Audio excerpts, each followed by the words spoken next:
கிறிஸ்துவுக்குள் பிரியமானவர்களே, கர்த்தரும் இரட்சகருமாய் இயேசு நீடிய நாமத்தினாலே உங்கள் யாவரை வாழ்த்துகிறேன். தேவனருளி அப்பம் மினிஸ்ட்ரி சேனல் மூலியமாக உங்களோடு சந்திப்பதில் மிகுந்த மகிழ்ச்சி அடைகிறேன். தினம்தோறும் இரவு நேரத்தில் 8 மணிக்கு பரிசுத்த வேதாந்தத்திலிருந்து ஒரு பகுதி நாம் தியானித்து நம்முடைய குடும்ப பாதுகாப்பிற்காக நாம் ஜெபித்து வருகிறோம். இந்த நாளிலும் நாம் ஒரு பகுதியை தியானிப்போம். 76ஆம் சங்கீதம் 10ஆம் வசனம். மனுஷனுடைய கோபம் உமது மகிமையை விளங்க பண்ணும், மிஞ்சும் கோபத்தை நீர் அடக்குவீர். ஹல்லேலூயா. கிறிஸ்துவுக்குள் பிரியமானவர்களே, மனுஷனுடைய கோபம் உமது மகிமையை விளங்க பண்ணும் என்று எழுதப்பட்டிருக்கு. மிஞ்சும் கோபத்தை நீர் அடக்குவீர். ஒரு குடும்பத்துக்குள்ளே என்ன பிரச்சனை வரும் அப்படின்னு சொல்லி கொஞ்சம் ஆழமா உள்ள போய் பார்த்தா, ஒரு 60-70 வருஷ வாழ்க்கையில எப்படினாலும் ஒரு கணவன் மனைவிக்குள்ளேயோ அல்லது ஒரு பிள்ளைகள் அம்மா அப்பாவுக்குள்ளேயோ ஏதோ ஒரு காரியத்திலே நார்மலா வீட்டுல சின்ன கோபம் வர்றது வேற, அந்த கோபம் கொஞ்சம் அதிகமா வர்றது வேற. இப்ப என் வாழ்க்கையில நான் வழக்கமா கோவப்பட்டிருக்கேன், என் மனைவிட்ட பிள்ளைகிட்ட கோவப்பட்டிருக்கேன். வழக்கமா சில ஆளுகளுக்கு கோபம் வரும். இதை தாண்டி மிஞ்சும் கோபம் அப்படின்னு சொல்லி இருக்கு. அவங்களால கண்ட்ரோலே பண்ண முடியாது. பல மணி நேரம் கோபத்துல இருப்பாங்க, பல மாசமா இருப்பாங்க, பல வருஷமா இருப்பாங்க. சில குடும்பத்துல உடனே பிரிஞ்சு போயிடுவாங்க, டைவர்ஸுக்கு அப்ளை பண்ணிடுவாங்க, கோபத்துல அடிச்சு கொண்டு போடுவாங்க, அடிதடி போயிடும். அப்படி நிறைய ஸ்டேஜ் இருக்கு கோபத்துல. மிஞ்சும் கோபத்தை நீர் அடக்குவீர். நம்மளா மனம் திரும்பிட்டோம் அப்படின்னா பிரச்சனை அதுக்கு மேல வராது. சில குடும்பத்துல என்ன பண்ணுவாங்க அப்படின்னா, என்னை யாரு கேட்பா, நான் யாரு, என் குடும்பம் என்ன அப்படின்னு சொல்லி இதுக்கு பின்னாடி நிறைய வார்த்தைலாம் சொல்லிட்டே இருப்பாங்க. சில குடும்பத்திலே மன்னிக்கவே மாட்டாங்க. சில குடும்பத்துல பக்கத்து வீட்டுல சண்டை போடுவாங்க, அதுக்கப்புறம் ஒரு 5 வருஷம் 10 வருஷம் பேசாம இருப்பாங்க. சில கெட்ட வார்த்தை பேசியிருப்பாங்க, தேவையில்லாம பேசியிருப்பாங்க, ஒதுங்கி போறது வேற. ஆனா மிஞ்சும் கோபம், பெரிய லெவல்ல சண்டை போட்டிருப்பாங்க, அதுக்கப்புறம் அதே தெருவில் தான் இருப்பாங்க, அதுக்கப்புறம் பேச மாட்டாங்க. ஒரு பல வருஷம் பகை மாதிரி, 2 வீட்டுக்கும் பல வருஷம் பிரச்சனை மாதிரி, அப்புறம் பெரிய லெவல்ல கோவப்பட்டு இருப்பாங்க. அப்படிலாம் சில குடும்பம் இருக்கு.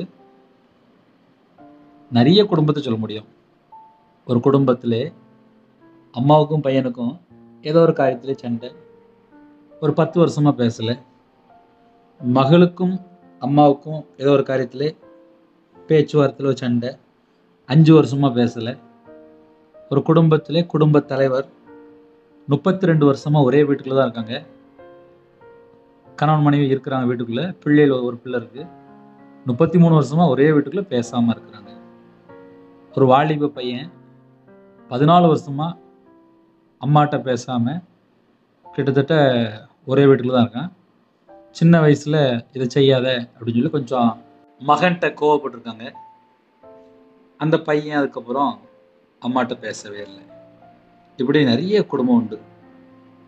சில குடும்பத்துல பிரிஞ்சே போயிடுவாங்க. சில குடும்பத்துல வீட்டுக்குள்ள இருப்பாங்க, பேசாம வாழ்ந்துட்டு இருப்பாங்க. கசப்பு, வெறுப்பு, பகை, வைராக்கியம், சில வீட்டுக்குள்ள மூர்க்கமான ஒரு கோபம் இருக்கும். இப்படி நிறைய காரியம் சொல்லலாம். மிஞ்சும் கோபத்தை தேவன் அடக்குவார். இன்னைக்கு செய்தி என்ன அப்படின்னா, அன்பு கூற முடியல. நிறைய வீட்டுக்குள்ள இப்ப என்ன பிரச்சனை அப்படின்னா, அன்பு கூற வலிக்கு. உண்மையான வேலை தான். ஏன்னா அன்பு கூற முடியல.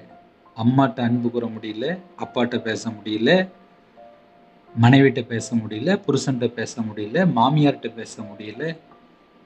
பக்கத்து வீட்டில் ஒரு நல்ல குடும்பமா இருப்பாங்க, ரொம்ப ஏழை எளிய குடும்பமா இருப்பாங்க, அவங்கள்ட்ட பேச முடியல. ஆனா கையில் இருக்க செல்போன்ல வேற ஏதோ ஒரு ஃப்ரெண்டுகிட்டையோ வேற ஏதோ ஒரு நபர்கிட்டையோ பல மணி நேரம் காதலே வச்சு பேசுவாங்க. அந்த காதலேருந்து ஒரு புகையா போகும். ஏன்னா நிறைய குடும்பத்துல இப்ப செல்போன் தான் வாழ்க்கையாகி போச்சு. ஒரு வீட்டுக்குள்ள குடும்ப தலைவர் வீட்டுக்குள்ள வராரு, வரும்போதே காதலி அப்படியே செல்போனை கையில வச்சுட்டே வர்றாரு. வந்ததுக்கப்புறம் அப்படியே வீட்டுக்குள்ள வராரு, அப்படியே படுத்து தூங்கிடுறாரு. எத்தனை மணி நேரம் செல்ஃபோன் காதில் வச்சுட்டு ஒரு 4 மணி நேரம் அப்படியே பேசிட்டு அப்படியே தூங்கிடுறாரு. வீட்டில் பார்த்தா பிள்ளைகள் இருக்குது, வாலிப பிள்ளைகள் இருக்காங்க, வாலிப பையன் இருக்காங்க, மனைவி இருக்காங்க, அம்மா இருக்கிறாங்க, யார்கிட்டையும் பேசுகிறதே கிடையாது. Cellphone cellphone cellphone. சில வீட்டில் பணம் செழிப்பாக இருக்குது, ஆனால் மிஞ்சும் கோபமாக இருக்குது. சில வீட்டில் என்ன நடக்குன்னே தெரிய மாட்டேங்குது. மன அழுத்தத்தில் பாதிக்கப்பட்டு போயிருக்காங்க. நிம்மதி இல்லாத சில குடும்பங்கள் இருக்குது. சில குடும்பத்தில் பணம்லாம் செழிப்பாக இருக்குது, ஆனால் மிஞ்சும் கோபம், பெருமை, எதை எடுத்தாலும் ஒரு எரிச்சல், எதை எடுத்தாலும் ஒரு கோபம், மிஞ்சும் கோபம். மனைவிட்ட எப்போ பார்த்தாலும் மிஞ்சும் கோபம், அம்மாட்ட எப்போ பார்த்தாலும் மிஞ்சும் கோபம், அதிகமான கோபம். அப்படி ஏதாவது ஒரு வேளை இருந்துச்சு அப்படின்னா டக்குன்னு மனம் திரும்பிடணும். தேவன் அடக்குவீர் என்று எழுதப்பட்டிருக்கு. ஏன்னா சில குடும்பத்திலே கோபப்பட்டுருவாங்க, ஆனால் இறங்க மாட்டாங்க. இறங்கிடணும். பைபிள் நிறைய வசனம் இருக்குது, அதெல்லாம் எடுத்து அவ்வளோ எஃபெக்டாக இருக்கும். ஒரு சின்ன வசனத்தை சொல்லிட்டு நான் முடிக்க போகிறேன். மிஞ்சும் கோபம், அதிகமான கோபம். பல வருஷமாக கோபத்திலே இருக்கிறீங்களா? உடனே மனம் திரும்பிடணும். அடக்குவீர் அப்படின்னு சொல்லி போட்டிருக்கு. அடக்குவீர் அப்படின்னா துணிகரமாக, துன்மார்க்கமாக உக்கிர கோபத்தோடு வாழ்கிறாங்களா, எரிச்சலோடு வாழ்கிறாங்களா, தேவனை ஒரு நாள் அடக்கிடுவார். ஏன்னா சில குடும்பத்தில் மனம் திரும்பவே மாட்டாங்க. எத்தனை செய்தி கேட்டாலும் மனம் திரும்ப மாட்டாங்க. அப்படியும் சில குடும்பங்கள் இருக்குது. ஒரு வீட்டில் 4 பேர் 6 பேர் 10 பேர் இருக்கிறாங்க அப்படின்னா அதில் 2 பேர் யார்ட்டையும் பேச மாட்டுக்காங்க. கேட்டால் சொத்து பிரச்சனை, ஏதோ ஒரு காரியத்தில் ஒரு பகை, ஒரு வெறுப்பு, இப்படி நிறைய காரியம் சொல்லிகிட்டே போகலாம். அதனால் இரவு நேரத்தில் செய்தி என்ன அப்படின்னா, மிஞ்சும் கோபத்தை நீர் அடக்குவீர். அடக்கிறதுக்கு தேவன் இருக்கிறார். சில குடும்பத்துலலாம் கேட்கவே மாட்டாங்க. யார் சொன்னாலும் கேட்க மாட்டாங்க, ஆலோசனை சொன்னாலும் கேட்க மாட்டாங்க.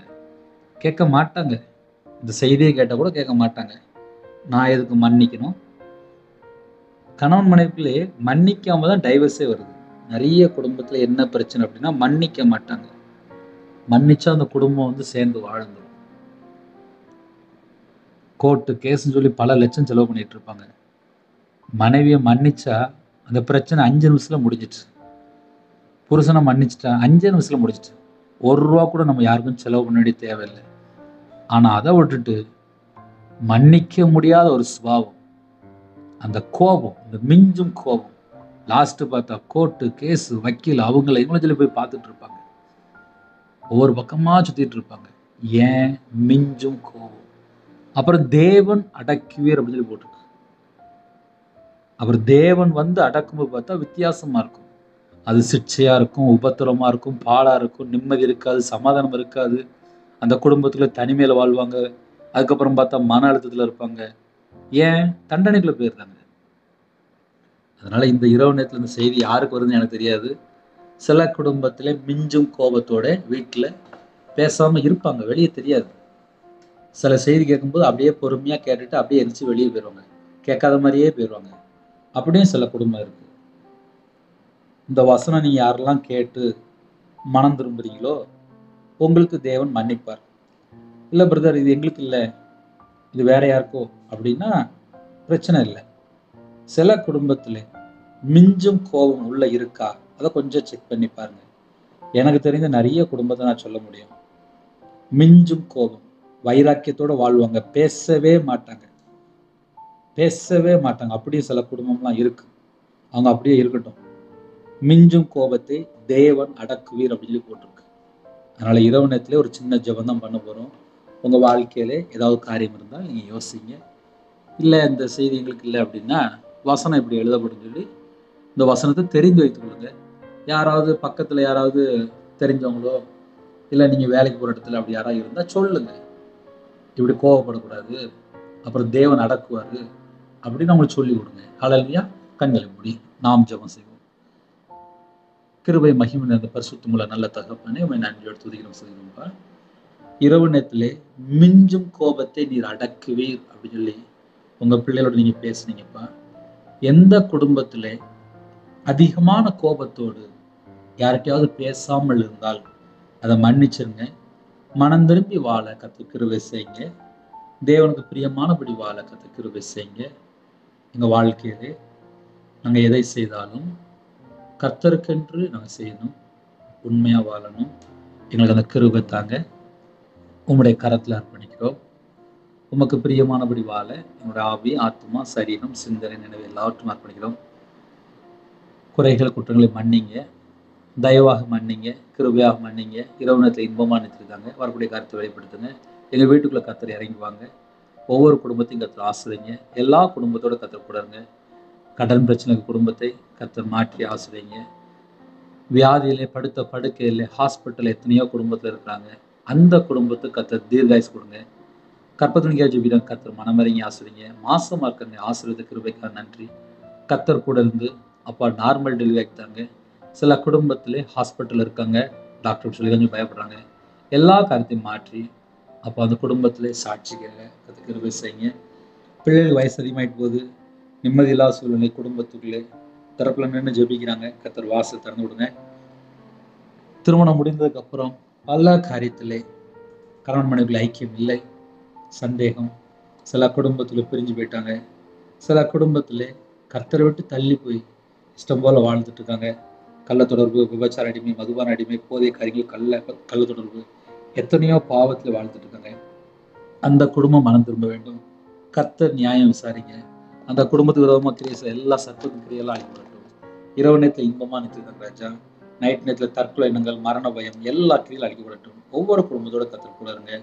இரவு நேரத்தில் யாரெல்லாம் ஜெபிக்கங்களோ எல்லா குடும்பத்தையுமே கர்த்தர் கூட ஆசிரியங்க. சில குடும்பத்திலே தாழ்த்துறாங்க, அர்ப்பணிக்கிறாங்க. அவங்களோட வாழ்க்கையில கர்த்தரை விட்டு தள்ளி போன எல்லா குறைகளும் மன்னிங்க. வெளிநாட்டில் இருக்காங்க, அங்கே இருக்கிற இடத்துல சகல பாதுகாப்பு தாங்க. நைட் நேரத்தில் டியூட்டியில் இருக்காங்க, பஸ்ஸில் போயிட்டு இருக்காங்க, காரில் போயிட்டு இருக்காங்க, ட்ரெயினில் போயிட்டு இருக்காங்க. வாலிப பிள்ளைகள், வாலிப பையங்க வெளியில் இருக்காங்க. எல்லா குடும்பத்துக்கும் எல்லா விதமான பாதுகாப்பு தாங்க. தேவனர்களே அப்போ மினிஸ்டர்ல உங்களுடைய கருத்தில் பண்ணிக்கிறோம். உமக்கு பிரியமானபடி வாழ எங்களை தாழ்த்தி பண்ணிக்கிறோம். இரவும் போலமா ஜெபிக்கிறாங்க, பொருத்தனை பண்ணி ஜெபிக்கிறாங்க. எல்லா குடும்பத்தையும் கர்த்தர் கொடுங்க ஆசிரியங்க. அவங்களோட மன விருப்பத்தை கர்த்தர் நிறைவேற்றிட்டாங்க. கர்த்தரை விட்டு என்னோட வாழ்க்கையில தள்ளி போற எத்தனை குறைகள் இருக்கோ எல்லாவற்றையும் மன்னிச்சிருங்க. வாலிப பிள்ளைகள் ஜெபிக்கிறாங்க, படிக்கிற பிள்ளைகள் ஜெபிக்கிறாங்க, ஃபர்ஸ்ட் ரேங்க் எடுக்கணும். ஹாஸ்டல்ல இருக்காங்க, ஹோம்ல இருக்காங்க, முதியோரத்தில் இருக்காங்க. எல்லா குடும்பத்தையுமே கர்த்தர் பொறுப்படுதுங்க. எந்தெந்த குடும்பம் இணைந்துக்கோ அந்த எல்லா குடும்பம் ரட்சிக்கப்பட வேண்டும். அவங்களுடைய மன விருப்பத்தை நிறைவேற்றித்தாங்க. ஜெப அபிஷேகம் தாங்க.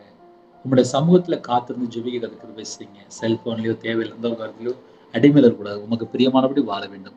கர்த்தர் பொறுப்படுத்துங்க. உங்க நாம மகிமைப்படுத்தும். உம்முடைய கருத்துல தாழ்த்தி விடுறோம். துதிகான மகிமை எல்லாம் ஒருவருக்கு செலுத்திடும். இயேசு கிறிஸ்து பிதாவே, ஆமென். தேவனுக்கே மகிமைப்பதாக. கர்த்தர் தாமே உங்களை உங்கள் குடும்பத்தின் சகல காரியத்திலும் சம்பூர்ணமாக திருப்தியாக கர்த்தர் கூட ஆசீர்வதிப்பாராக, ஆமென். கர்த்தராகிய இயேசுவின் கிருபையும் பிதாவாகிய தேவனுடைய அன்பும் பரிசுத்தருடைய ஐக்கியமும் இப்பொழுதும் எப்பொழுதும் சதா காலங்களிலும் நம் அனைவருக்கும் கொடுப்பதாக, ஆமென். God bless you. Thanks for watching. Please subscribe our channel. Click the like and share. Click the bell. God bless you.